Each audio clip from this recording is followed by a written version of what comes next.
Afternoon, everybody in the internet world. Hope you're doing okay. My boy here. Where are we? Last week in November, so nearly Christmas time. I had 2 orders for lawnmowers last week, so beyond expectations in terms of where the season ends and doesn't end. I've got a Christmas offer on, so maybe that's sort of flushed a couple out that might have bought next year. So there you go. Yeah, so there's a couple. There's the Suffolk Punch 17 SK and the Suffolk Punch 14 SK. I'm selling with a half-price scarifier included as well. Or no, not included, but the option to buy a scarifier at half price. So a few people have bought that, which is great. Can't complain.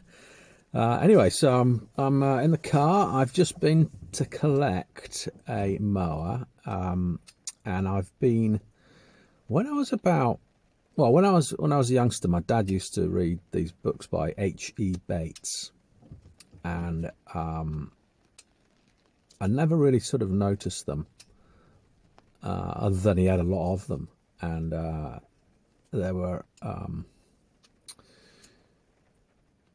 Yeah, they were sort of boring looking and everything. I never knew what was inside until the TV series started.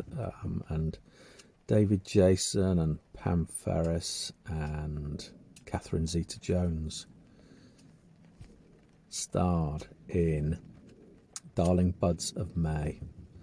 And I've just been to that part of the world. I went through one particular village that I just got oast houses and farms, and it was fantastic.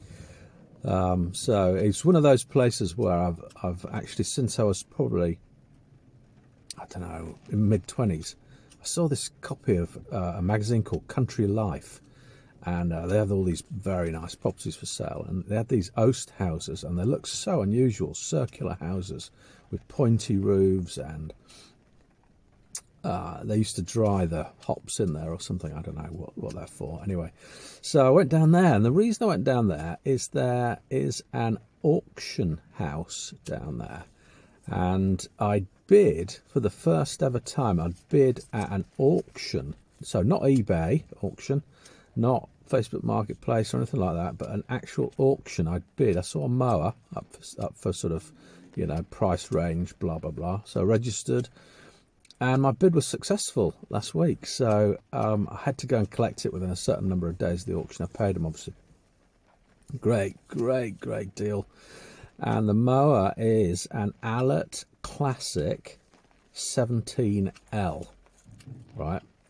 So it's the one that was the Suffolk Punch 17 SK, but when Allett took over in 2012, they put a Lonsin engine on and carried on with that same sort of frame of model.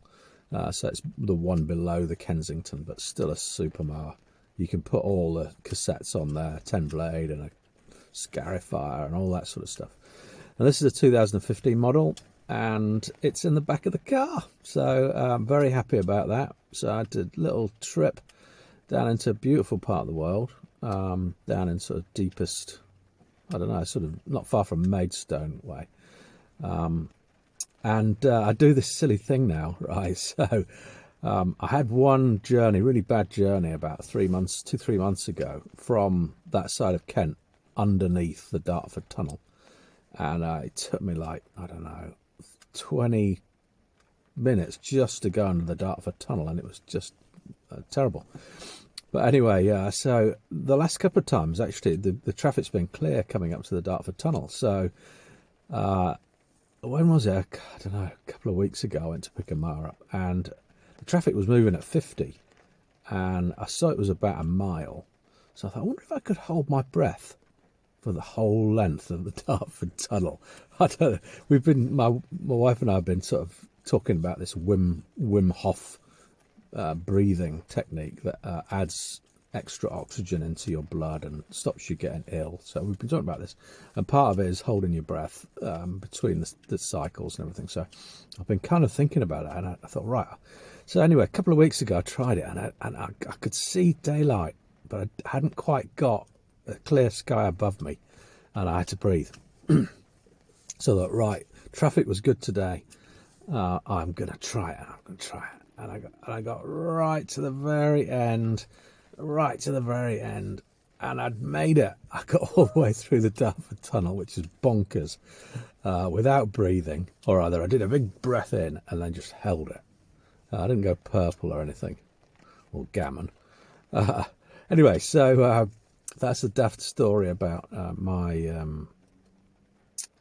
trip, really, to the to Kent, and I'll show you in the show and tell now. I'll show you what an Allett Classic 17L is. It's raining, so, and I'm at the lockup, so it's not going to look very nice, but yeah, see you in a sec. Okay, so here we are at the lockup, and just swivel around. Got the Allett Classic 17L there with a Lonson engine. It's got that on-off switch there. Doesn't work very well, that switch, but anyway, I did try it earlier, but it's completely out of petrol. So things seem intact. It just needs a good clean. I'll take the cylinder off now and clean and repaint, resharpen. I'll get rid of all these rubbishy, cheap kind of red bits. Don't need those. And yeah, so it's just a quick one because it's raining. But pleased with that. It'll clean up. Oh, look at all that grass down there. Yeah, someone's been cutting long grass with it. So I'll take that off, I think, and clean it. But yeah, so happy with that indeed. Please like and subscribe. Thanks a lot, folks. Bye.